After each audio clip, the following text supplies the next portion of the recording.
dream came true, and they solve the magical math formula that's the key to everything.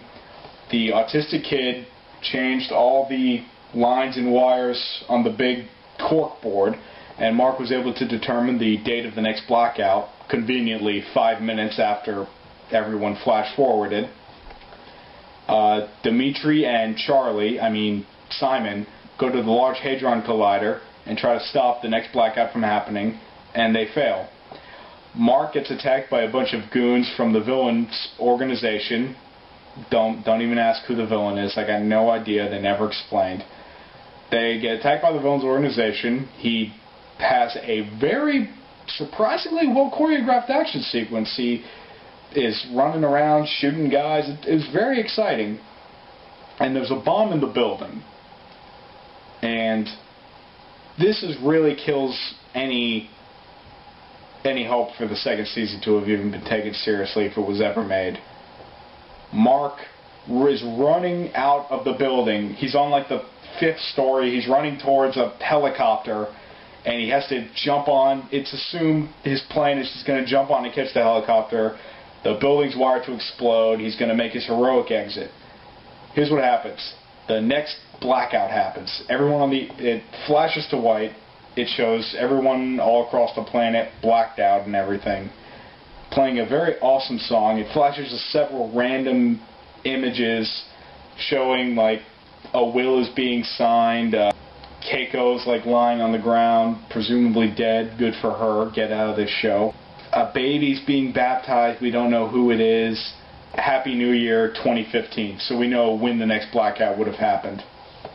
And it ends with a teenage version of Mark's daughter Charlie turning around and saying, "They found him." Which, I wonder who she could ever be talking about. Of course she was talking about her dad. Here's the rub, though. There is no way Mark could have survived. I know it's a television show and there's drama and the suspension of disbelief. No. It is scientifically impossible for Mark to have survived. There are several ways it could have gone down, none of which he could have lived. That building was absolutely leveled by the explosion. So let's do this. As he is running out of the building, he appears during the flash to white, signifying the start of the next blackout. He appears to fall over. So that means, number one, he's down on the ground, blacked out, when the entire building explodes. Let's say he jumps, grabs the rim of the helicopter. Everyone blacks out. Holding onto the helicopter, he'll black out, he'll let go, he'll fall to the ground, he'll die. He jumps, he lands in the cuff of the helicopter. Like, the pilot is blacked out. There's no way for him to land fast enough before the blackout. He'll fall, the helicopter will spin out of control, slam down, and kill 16 people. Let's say he jumped in the helicopter landed fine, everyone blacked out. Where would he have gone missing for 4 years? It's implied he was lost in the explosion and then missing for 4 years. So that just really irked me that it wasn't even a little possible for him to get out. The pregnant woman gets taken away by one of the villains. The villains have rings that let them stay awake during blackouts. If I had to make a theory, not that it matters, that since the baby was conceived with the blackouts and stuff involved, he's going to be a Desmond-esque time baby.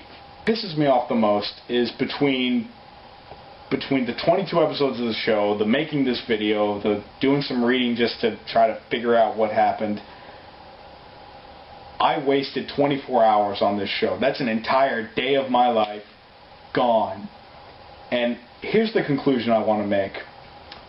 Lost didn't start to get really good until the end of Season 3, when we got the end date. When we got the ending, they confirmed it, and they could start pacing themselves to build towards it.